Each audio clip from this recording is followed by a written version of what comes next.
And the question says, construct a ray diagram for an object placed between the pole and the principal focus of a concave mirror.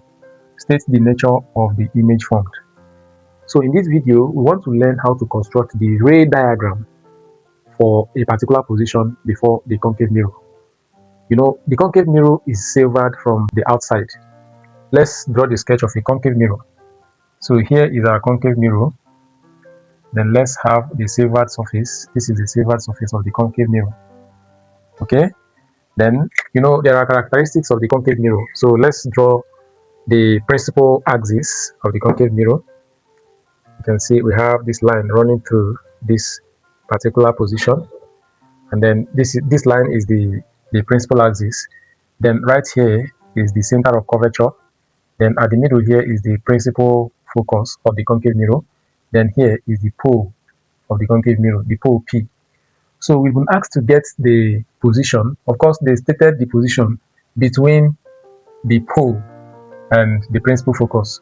So this is the pole here, and this is the principal focus. So our object is somewhere in between. Okay. So now we're going to make use of the facts that would help us to draw this ray diagram or to construct this ray diagram. The first fact is that the light rays that are close and parallel to this principal axis will reflect through the principal focus. So we're going to construct a ray that is close and parallel to the principal axis. Okay, we have this ray close and parallel to the principal axis, and then the ray is going to do what? Reflect through the principal focus. So we're going to have the reflected ray. Okay, this is the reflected ray. Then we now have the virtual ray emanating from the virtual position of the mirror. Okay, so this is the incident ray, while this is the reflected ray. The incident ray hits the mirror at this point and reflects through the principal focus in that direction. Then we're also going to make use of another fact that states that light rays that are passing through the center of curvature will reflect back through that same direction of the center of curvature. It will reflect undeviated. Then, with that fact, we're going to construct another ray to pass through the center of curvature. So we have this ray passing through. Look at the center of curvature at this point. So we have this ray. It will hit this mirror at this point, and it will reflect back in that same direction. Okay. Then we now have virtual ray at this particular position. Okay. Now we have the incident ray here in this direction, moving towards the mirror. Then we also have the reflected ray in that same direction, but this time around is moving backwards in that same direction. Then we have virtual ray. We have another virtual ray. So there is an intersection point here.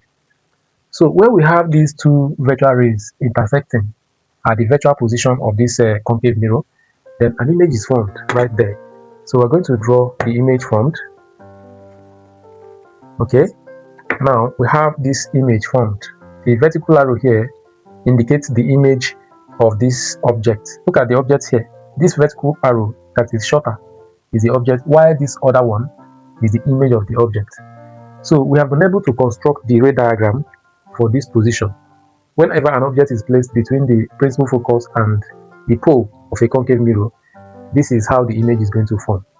Then let's talk about the nature of the image, because they asked us to state the nature of the image. Now, the nature of the image formed. Nature. The first one is that this image here, if you watch it, you find out that it is upright. So have it is upright. Then you can see that it is at the back of the mirror. So it is virtual. It is in the virtual position. So the image is virtual.